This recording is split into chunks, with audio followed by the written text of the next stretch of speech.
Hello, everyone. Thank you very much for joining us today. My name is Mindy Romero, and I am the director of the USC Center for Inclusive Democracy. I'm also faculty of the Price School of Public Policy at USC. Today's webinar, as you all know, is Achieving a Representative Democracy, How to Conduct Effective Voter Outreach in 2024, and beyond.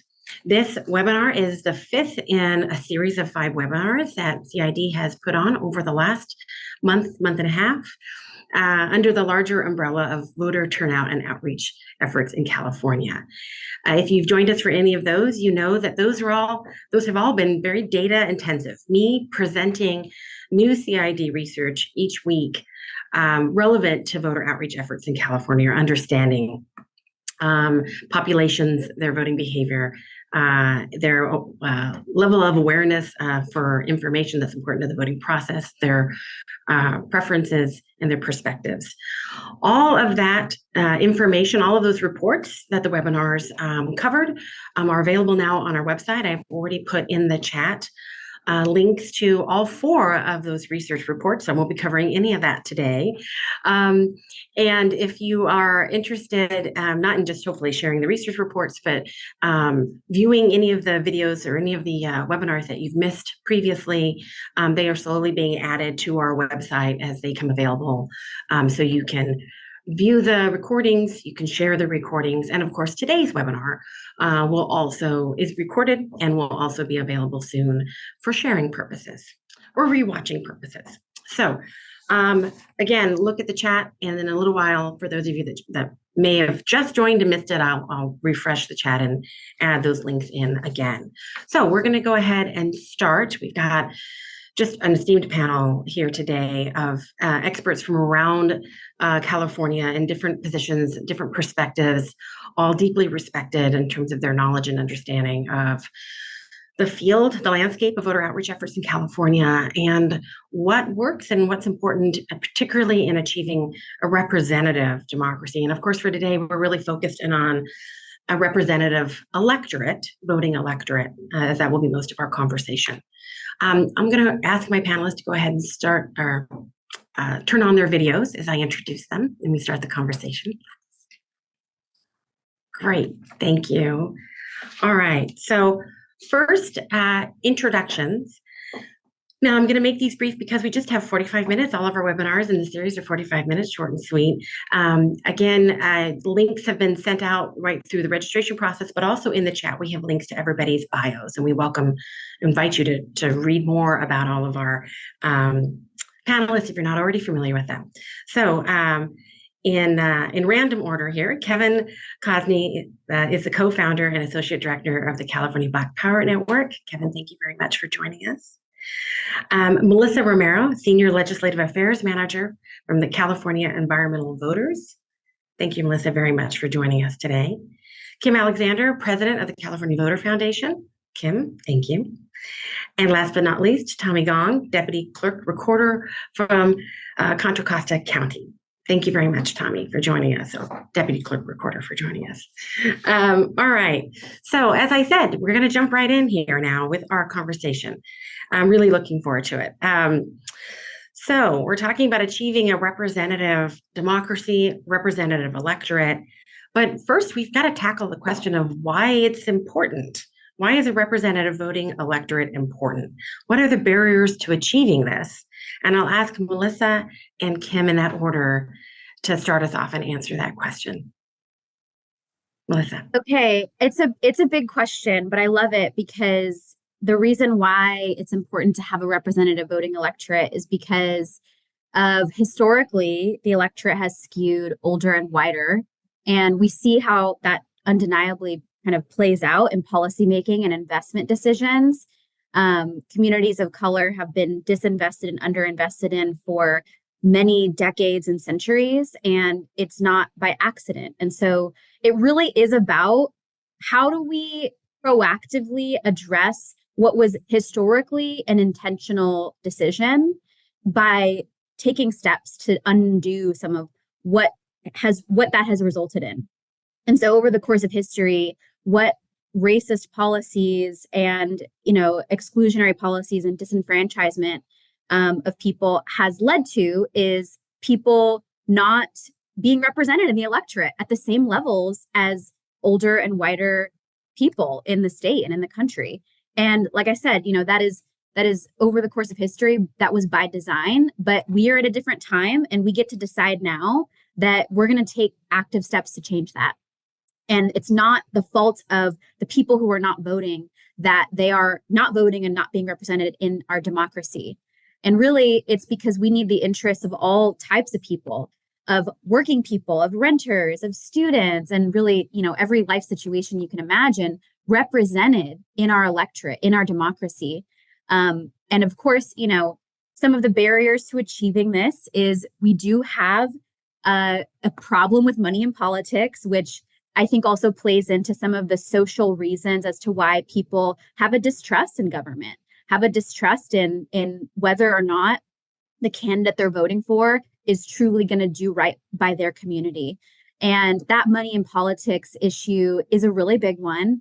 And it leads to, many, I'll dare to say many elected officials not being responsive to their constituents. And so you also have that kind of barrier of, people rightfully so kind of in some cases have this distrust that we really have to do more to rebuild.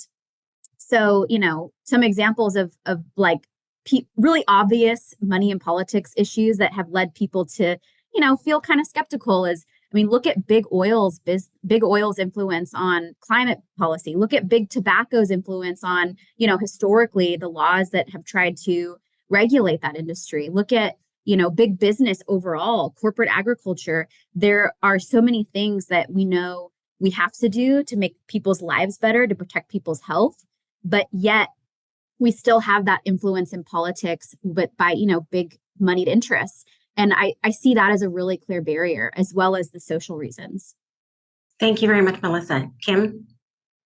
Yeah, thank you for inviting me. And thanks, Melissa, for your thoughts. I agree. And just to add on a couple of other ideas, I like to remind everybody, including current voters, that it is in everyone's interest for everyone to participate and feel that they have a voice and that they matter. If there are large segments of our society who feel they don't have agency in our political process, they're going to find some other way to make their voices heard. And it may not be in a peaceful way. So really, we need to engage everybody in the democratic process because that's what keeps us safe and free. There's nothing short of anything less than that. So I think it's vital that we look at those historical factors that Melissa mentioned and recognize that we need a representative democracy, one where our lawmakers represent everyone's interests, not just the people who are most likely to vote or the interest groups that finance their campaigns. And, one thing that always surprises me about a crisis is something terrible happens and the reaction of so many people is like, why isn't the government doing something about this? It's like, well, they're busy doing this business for everybody else, that it takes up all their attention. And that's the cost that we all bear by having special interest government. Some of the reasons why I think we have gotten into this situation, Melissa provided some great historical factors to consider. There's also the nature of political campaigns, and this is true across the country, where, campaigns are not interested in campaigning to people who are not likely to vote.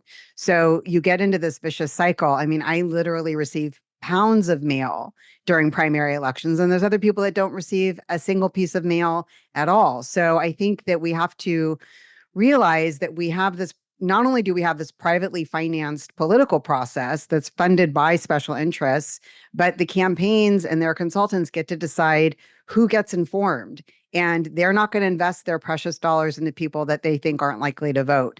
So the only way we're going to break out of this cycle is to look elsewhere, because you can't force candidates to campaign to certain people. They have a First Amendment right to do what they want. We need to provide more funding for election offices, more funding for nonprofits, more funding for universities, more public financing of elections to provide resources that will help educate everybody, not just the chosen few who are already voting. Elections as a field, as a field of government, are chronically underfunded. And this is the dirty little secret that people don't like to realize or recognize is that, a lot of politicians will pay lip service to election reform and expanding voter participation. But at the end of the day, it's not in their interest to change the electorate because they like who's turning out because it worked for them in the last election. So you can't really expect politicians to lead on this unless there's a crisis.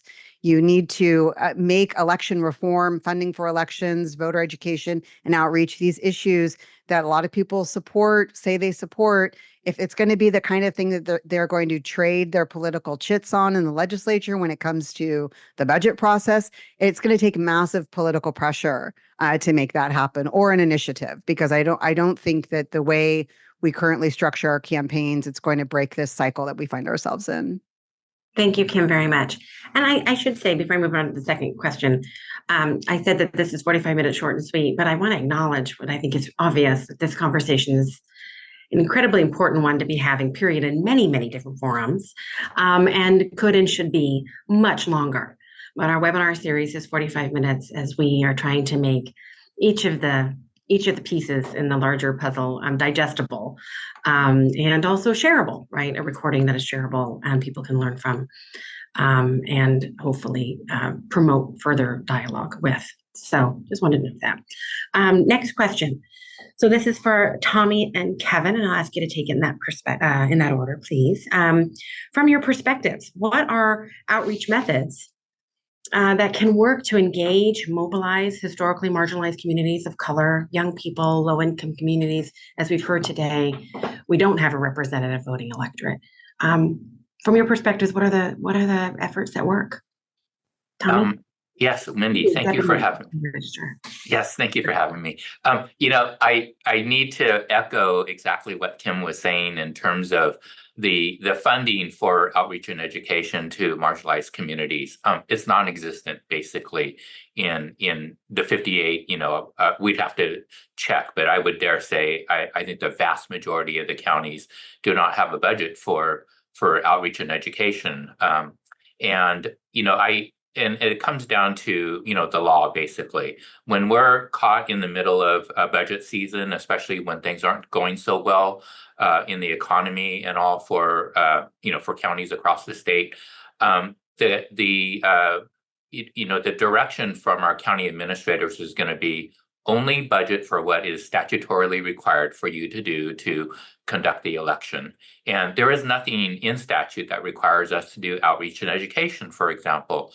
So especially in hard budget times, those are going to be the first things that go out the window. And as well as your staffing, if you had any staffing available for outreach and education. So we're constantly battling that battle to try to have some money to be able to work with our communities. And that's exactly what we would typically try to do is, do we have the bandwidth in order to be able to educate these communities? First of all, we need to identify them.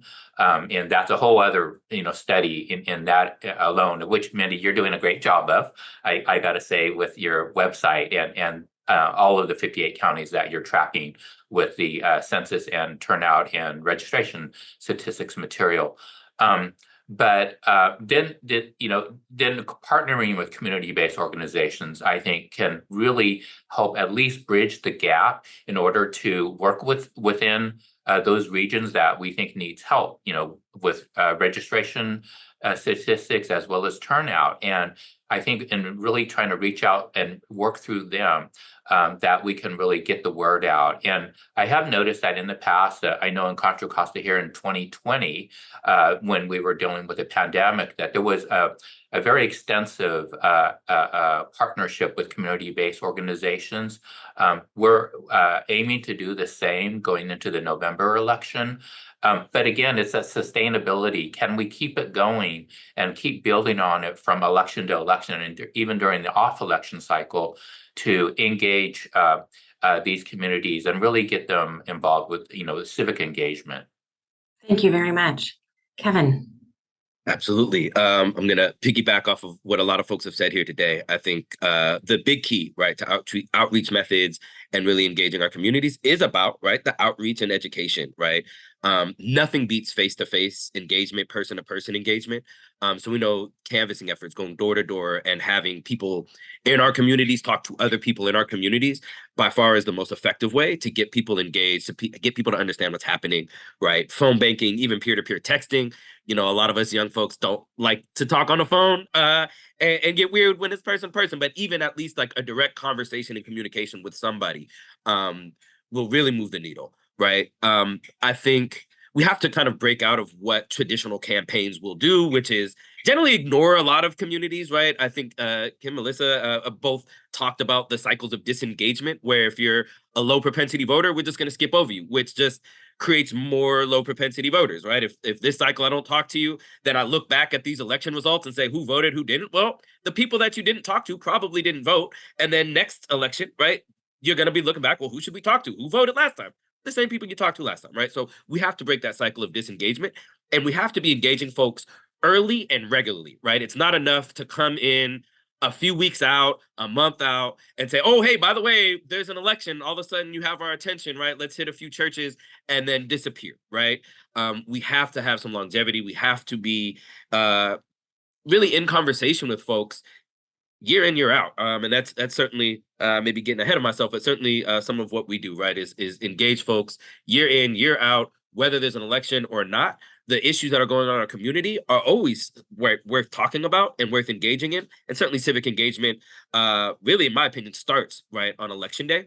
The last thing I would say is that messages and messengers matter, right? And so it's not about just any education and outreach, but who is out there talking to folks does matter, right? And the more that you can have folks that are representative and part of the community talking to other community members, the more powerful it'll be. So really want to emphasize what Tommy lifted around partnering with community-based organizations, that again, they don't disappear when a campaign is over. They're in the community day in, day out, building trust. They know the issues, right, better than anybody. And so I think who is talking and who is engaging and educating voters is really important. I think there's a lot to be said around messaging. To your point, maybe we could talk about that for days, but I think how do we break through the confusion, right? How do we simplify what's at stake, what's happening, right? Oftentimes ballot measures are written in the most confusing language. Sometimes it feels like it's purposeful. There's oftentimes competing ballot measures that are doing similar things or doing opposite things. And then there's cynicism, right? I think we found that particularly with communities of color, if folks feel they can't bring them over to their side, they try to get them to stay at home and just say, you know what, neither side is for you. You're better off just not even voting. And so we have to break through that cynicism. The old kind of language of your ancestors fought and died for this, you know, it's not effective. We have to show folks what's at stake, right? What is the direct impact to your life, right here and right now. And I think clarity about process, right? Who can vote? We know that in California, there's been an array of reenfranchisement efforts to give folks back the right to vote. A lot of folks still are unclear about if they can vote or not. So being very clear about who can vote, making sure that that message is getting to those folks, and how to vote, right? We know that the Voters' Choice Act has opened up a lot of different ways, excuse me, for folks to participate in the electoral process, has expanded timelines, not only for voting, but for getting registered to vote. So making sure that folks are clear on that is really important. And the last thing I would say is in regards to some of the cynicism pieces, we found that really getting folks to understand the whole civic engagement process, not just election day, but what happens after election day. How do changes actually come about, right? You know, in some ways, voting is like, you know, getting a gym membership. You don't get fit just by getting a gym membership, just like you don't get change just by voting. Now, ballot measures, right? There are certain laws that just go into place. But by and large, right, folks think, oh, I elected so-and-so and now everything's going to change. No, you have to stay engaged, right? You have to go to city council. You have to go to your board of supervisors. You have to engage the legislature to see this process through. And I think that can go a long way in helping combat cynicism, where people feel like I voted and nothing changed. And that is not how civic engagement works. So I think breaking through some of those myths will really be helpful, as well as really shifting who we're talking to and how we're talking to them. Thank you very much. And I'll just take a moment, since you mentioned currently and formerly incarcerated, the reenfranchisement. We do have a research report on our website, CID's website. You can go to the same link where the other reports are. For those of you that are interested, just because there's not a lot of research on this topic, it's specific to California, and it does talk about changes in the law, but also for bringing in the perspectives of actual folks and their awareness and challenges around awareness. So I just want to call that out to people. All right, next question. So for each of you, and I'll start with Melissa, what are your organizations or your office doing to outreach to voters and potential voters, right? Very important, in the state. Melissa? I love this question. So right now we are working on some exciting new research to do some of the things that people have talked about already, which is like identify where in the state there are underrepresented voters, who are they? And so we're really excited to be working towards a campaign on actually implementing some solutions that are really oriented around focusing outreach efforts on communities that are most underrepresented and where they are in the state.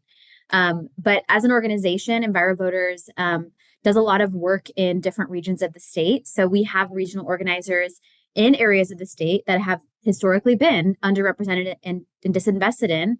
So we have regional organizers in the Central Valley, in the Inland Empire, and the Sierras newly, who are engaging with community members, with community-based organizations, and voters in the region long-term on issues. So not just asking them to vote during voting or the election season, but also working to pass local policy change, working to build community and build relationships for the long term, because we know that that is really what makes a difference. And we are also planning a lot of voter turnout programs that are specifically focused on non-white voters under 40 in historically low voter turnout regions. So there's quite a bit that our organizing and elections team are doing, in addition to on the legislative side, doing some of that research to really understand more of how the state could be putting resources towards areas in different counties in the state that have really high numbers of underrepresented voters. So exciting work. Thank you very much. Kevin? Absolutely. Again, we are a network of about 40 Black-led grassroots organizations across the state. So a lot of our work is really about mobilizing organizations and community leaders across the state to, again, what I said earlier, right? Engage their community members, engage their neighbors around elections. So we will be activating over 100 community members to engage tens of thousands of voters leading up to this fall election, again, through phone banking, door-to-door canvassing, SMS, text message, email, social media, really kind of every angle and every front that we can, right, to lift up what's at stake. But again, this work doesn't start a couple of months outside of an election. This is stuff that we do year round, every year, multiple times a year. So our work is always about building and engaging our base, even in non-election years, so they can stay engaged, again, in the civic engagement process, but also prepare for what's coming. So throughout last year, we were engaging community members just to talk about what's happening, make sure that they know the election's coming up in March. We know that the timeline has shifted. So it was important for us to make sure that folks knew that there was a primary coming. After the primary was over, we started to follow up with folks to talk about issues that are important in their community, make sure that they were getting prepared to talk to their neighbors about what's coming later. And that's what our groups are doing right now as we speak, right? Are continuing to engage people they talk to in the primary to make sure that they're ready for fall and that they can engage other people around them. So continuing to do that work to build out our outreach capacity. Thank you very much. Kim? We are going to be producing a new edition of our California Online Voter Guide, which is probably the oldest, longest running nonpartisan voter information guide in the world. I think we started it in 1994. We've been doing this for 30 years. The internet is a great place for people to find answers to questions that they may think are dumb questions, but really aren't. And so we like to create a site where people can feel invited and trust the information that they're receiving. We also promote online lookup tools, particularly the Secretary of State's website. Mindy, you just did some research into the ballot tracking tools that are available and how effective that can be. It is much easier now than it used to be to check your registration status, to register online, to find out where your voting place is, to find a drop box. So promoting those types of tools is always a priority. We also continuously work to promote election security and continue to make elections more secure in California. We have a very secure process, but there's always changes in technology. And one of the things that we're really focused on now is helping voters, as we did in 2022, monitor the vote count in close contests. This has become an increasingly challenging issue that's helping to foment false claims of election fraud. And so in order to tamp down on the potential cynicism that Kevin was talking about, we really have to make it transparent to the public to understand which contests are close, why they're close, how close they are, when are we going to know the results, so that we can fight back against other narratives that may end up discouraging people. And in addition, I'll be doing interviews, being a nonpartisan source for voters to help them understand what's on the ballot. Our ballots are really long and complicated, and voters always need help in that area. So I may be writing and producing a new proposition song to help voters get through the at least dozen measures that are going to be on the ballot in November. So that's some of what we've got going on at CVF. Thank you. Okay, on to Tommy. I know that you have a few slides to show as well, Yes. share with us, so I'll let you. So Sure. as I said, counties typically have no budget in order to do any outreach and education. But I am proud to say that at Contra Costa, we received a substantial grant, of which we actually are using a large portion of it for outreach and education, and actually working with a local public relations firm. It's our first time doing it. It's my first experience in doing it in my 21 years as an elections administrator. And so just to show you a few bits and pieces of what we've done, here's kind of a summary of the different things that are taking place. Now, of course, this has a lot to do with public trust in elections, but our firm who had done some extensive polling in our county had realized that marginalized communities have a trust issue. And I think Kevin sort of addressed that too. And so we realized that we have to work with all of our voters, but even those in marginalized communities have that trust issue. So working with our firm, multifaceted marketing campaign with print, television, radio, and digital media. The aim for this is that every adult in Contra Costa will hear our message an average of 22 times. It was mind-boggling when I heard that effort and how they will attempt to do this. Recruitment and training of election ambassadors, which I'll be talking about more, to carry that message and to educate the members of their family, of their community, of the groups that they belong to. A website that is exclusively dedicated to election security and safeguards for the public to understand. We realize that the public knows very little about the things that we do when we're conducting elections. Opportunities for the public to observe. We have what we call a certified election observer program, our CEO program. And then, of course, we established what we call our Coalition of Bay Area Election Officials, in which 11 of us in the greater Bay Area work together. It can actually be a clearinghouse potentially for community-based organizations to work through our coalition to be able to distribute materials to all 11 counties in one meeting, for example, might be a possibility. And then our efforts to reach marginalized communities is, again, it has a lot to do with focused on youth and Spanish language populations, the messaging that we're talking about, as well as our ambassadors.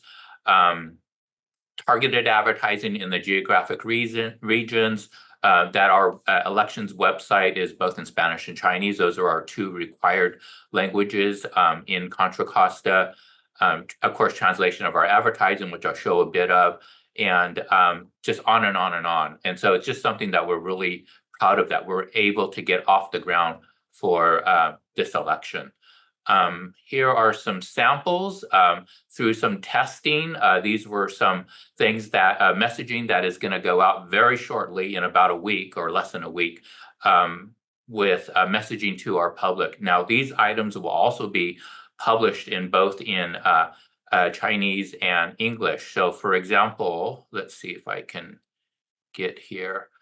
Here's a template for here's a template where we've created it with our PR firm so that the 11 counties can utilize this, put their own logo in there and the name of their county and utilize these, not only in English, but also in Spanish and then also in Chinese. So this is just a way to be able to communicate these notions of trust to our public, because we understand that they really don't understand as much, and then they can click to get to their county website to learn more about the election. Here is our county website that is all about trust. And of course, then it has the translations for English and or Spanish. And so it's just something that the PR firm has done for us to really focus on all of the safeguards and the security features that we have in our election system to educate the public. So it's just something we're really proud of that we've been working on with them. And also just to give a little bit of a notion of our ambassadors, we have just under 50 of them. And so they've taken the statistics and it's looking like we're having a pretty good representation of ambassadors. That was not done accidentally. I know it was consciously worked on to try to get a proper representation, as well as our region, trying to get as best as we could equal representation. We realized, like, I think where we might be a little low in just general regions is in our eastern side of our county and our west side of our county, meaning like the Richmond area. And then ethnicity, it's looking like we did a pretty good job of having a fair distribution of ambassadors who will be able to represent all of our various communities. So it's just something we're just extremely excited about, and we think that we're hoping to move the needle and be able to get some metrics out of this and see if it's a winning formula that we have, and that maybe it's something else that other counties can aspire to into the future down the road. Thank you very much. I just want to lift up that what I'm also hearing from all of you is that you all engage in some level of collaboration and partnership, right? I mean, Kevin, literally your organization is a network, but I know also that the California Black Power Network works right with other organizations and forms coalitions. And Melissa and Kim, and certainly Tommy, I know you're talking about a Bay Area coalition, but also trying to be work with your other colleagues across the state, right? Yeah. All right. So I'm going to make our last question here. I'm going to combine a couple of thoughts and ask you to tackle it that way. You could talk about, I guess, where you see things, where you see the landscape now currently in California and where it's going. So what's needed now in terms of getting us closer to a representative electorate. Many of you've talked about the efforts, right, that you've seen, but thinking about just the landscape as it is in California, what's needed now? What are the barriers now? And then, if you can, please talk a little bit about, kind of where we're heading beyond 2024. So much of the focus is on 2024, but as many of you have already discussed, it's a long game, right? So I'll ask you to do a little bit of a lightning round here, maybe, a couple of minutes each if you can. And let's go with Kim first. I think it's important for people to realize that people don't like to do things they feel they're not good at. And voting is hard. And I really push back when people say, oh, it's easy to vote. It's not easy to vote. This is just one page of my ballot from June. There's a whole nother page. There's a lot to fill out. There's a lot to study. It's a huge investment of time and energy. And people are making rational decisions about whether they want to invest that time or energy. So you have to realize that asking someone to vote is asking them to spend hours and hours of time to try to arrive at informed decisions. And you have to also realize that a lot of people in our state don't live in a pro-voting environment. Their parents don't vote. Their parents might be saying it's a waste of time. Their friends aren't voting. So I love Tommy's ambassador approach. I think it's really what we need. Also, what Kevin and Melissa are doing, going into communities with CBOs that have trust among those folks that we're trying to engage is really vitally important. But friends and family and those trusted messengers are really key. I think we should add a choice to the ballot. I've said this for many years, to give people the option to skip this contest and to know that they don't have to have an answer for every question on the ballot. Those propositions are really hard. And I think for a lot of people, the only thing worse than not voting is voting wrong on something, finding out later that you voted some differently than actually in your interest. That feels terrible. So we want people to have a positive first time experience when they vote, so they'll want to do it again. I think we should reduce the number of things on the ballot if we can. We should get rid of some of our statewide offices. We should try to get more initiatives knocked off the ballot if we can. I think we should send just one book. I think it's crazy that the county send one book and the state sends another book and they come at different times and your ballot comes in the middle. I mean, that just adds to the confusion. So going back to what Kevin said, this issue of confusion is major. I get confused and I do this full time. And so I just can't even imagine how challenging it is for somebody who's got 2 jobs, working in school, taking the bus, doesn't own a car, couch surfing, whatever their barriers are. They don't have that luxury of time that many of our regular voters do. So we need to make it more streamlined, make the voting experience more consistent among counties so that people can help each other across counties. And of course, funding for elections, I'm always going to throw in a plug for that. One of the most under-resourced sectors of public life in this country. And last but not least, civic education in schools. I mean, I think we really have to get back to that place where there is this opportunity to connect with people when you have their attention. There's a lot of research that shows if young people aren't hooked into voting while they're in high school, and they don't go on to college, we're going to lose them permanently. So we really need to amp up the civic education. Thanks very much. Melissa. Okay. I gave you guys a big question. I apologize for a short time. It's a really good, all these questions have been so great. And to answer the question of what does the landscape look like right now? To Tommy's point, it's very different depending on where you are. You have some counties who are pretty great at prioritizing voter education and outreach in an accessible way, in an inclusive way. And then you have counties that are really not. So, depending on where you live, you may get an entirely different experience. And so state dollars could really do a lot to both fund counties to do this important work and also community-based organizations to do that, in the neighborhood, I'm literally your neighbor type of work where it's not just during election season that you're hearing from people. That is really the opportunity, is to invest in those voter education and outreach efforts at the county level, at the community-based organization level.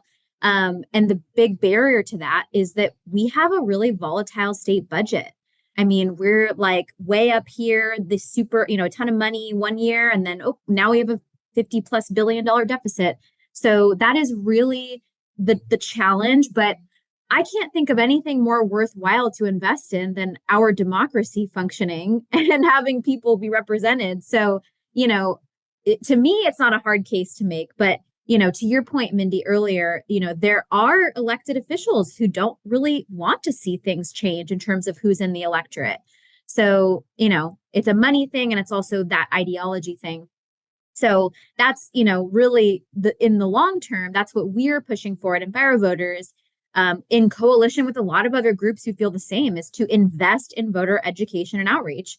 We need to eliminate the possibility that someone did not turn out to vote for lack of information about an early voting center right down the street from their work, or lack of information about where to find some info about a candidate that's running, so that really is the barrier and the opportunity there. But we do have to fund community-based organizations for sure, because that is also going to not only help get the information to people, but it's also going to help to create that culture of voting we're talking about. These are people that are in your own community who are in it for the long haul, working to make your community better, providing critical services to your community in many cases. So that is it. Thank you. Tommy, I'm going by order of my screen for this. Okay. So yeah, I agree completely with what Melissa is saying, that it can be totally different from one county to another. And I think what needs to happen is we need to create a model for of success of how this could work for a small, for a medium, and for large counties. So that way there is a formula, there is a way that counties who don't have a program can actually, get some a shot in the arm and be able to say, oh, so and so has done this. I think this is something we can do as a result then. But along with that does need funding, and somehow we need to find a mechanism that can assist with all of these efforts.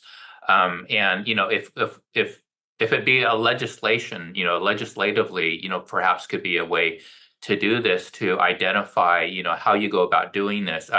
I don't want to be draconian or anything, but it's just a way, unless we put some requirement on counties to do this, I think we're always going to be at the mercy of our budgets. And I think our election officials recognize this. I mean, I know there are always election officials that wish they could do more, but our hands are tied. We have to be laser focused on our mission to conduct the election. In order to be able to do the outreach and education, we have to have another arm to the election department in order to do this good work. And so we need to find a vehicle in which we can make this happen. Thank you very much. And I don't know if I made this announcement in the beginning, but if anyone does have a question for our panel, you can put it into the Q&A. Kevin, you get the last word. Well, first of all, I have to echo what everyone has said here, because it's worth saying 4 times over. We certainly need more money in not only the voter outreach and education piece, but also the research, right, piece that many folks have talked about. We know that there are still disparities, right, even with some of the reforms around elections. And so getting down to the root of that, the who and the how, is really important.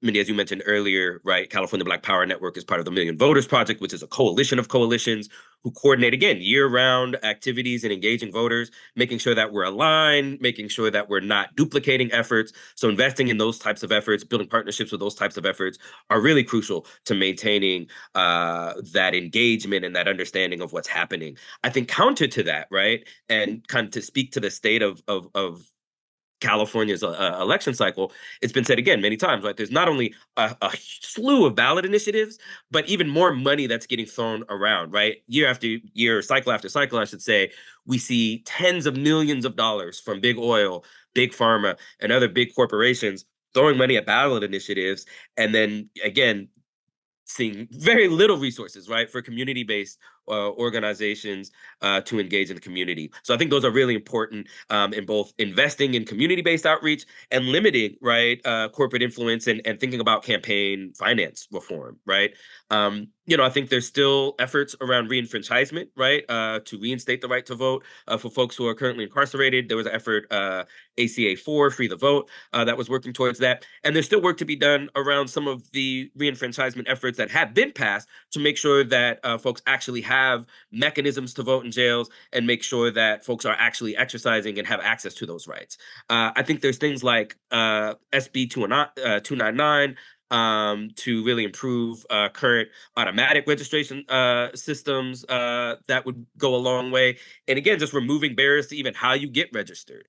I think opportunities for community to engage in decision-making, like participatory budgeting, can go a long way, again, in seeing how people can engage in these processes, and that there is efficacy. They do have power over how things work in government. I'll stop there. Thank you. Wow.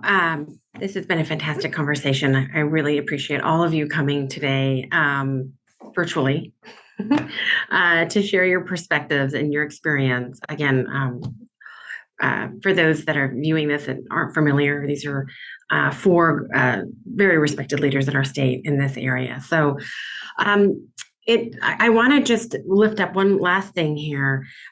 Basically, we've been talking about a lot of things, but I think all of you have discussed in one way or another the fact that we have an inequitable outreach landscape. And that is something that I've been emphasizing through this whole series. And actually starting the previous 4 webinars that have been data focused, I actually begun each of those really emphasizing that important point that I think only until maybe now, really recently, are we really starting to talk about that fact in our state and acknowledge it as a key contributor, not the only contributor, but a key contributor to the very fact that we don't have a representative electorate, that we have significant disparities in voter turnout by race, age, ethnicity, income, and the list goes on. So an equitable outreach landscape, that all of the work that all of you are doing, you are, if I may, you're fighting an uphill battle because of the very fact of, as Kim pointed out in the beginning, and I know all of you have touched on, that we have a electoral system that the overwhelming majority, the vast majority of the outreach that is conducted by campaigns and candidates that have their own specific purposes. And whole swaths of our electorate or potential electorate do not receive very much outreach, some none at all. And then the efforts that all of you are doing, right, are the scale of need. There's not enough resources to meet the scale of need. So I just wanted to emphasize that. It doesn't look like we have any questions. We have some lovely comments, but no questions. So I'm going to go ahead and close this out. I want to thank again Kevin, Melissa, Kim, and Tommy. And the real impact we think of these, in addition to those that are viewing us, is that we have, we will soon have all of the recordings available. The impact of this series, we hope, will continue to live on. And we welcome everyone, invite everyone to share all of these recordings and maybe share them together, and view also the reports that I put into the chat. Thank you all very, very much. Have a great rest of the day. Thanks for joining us.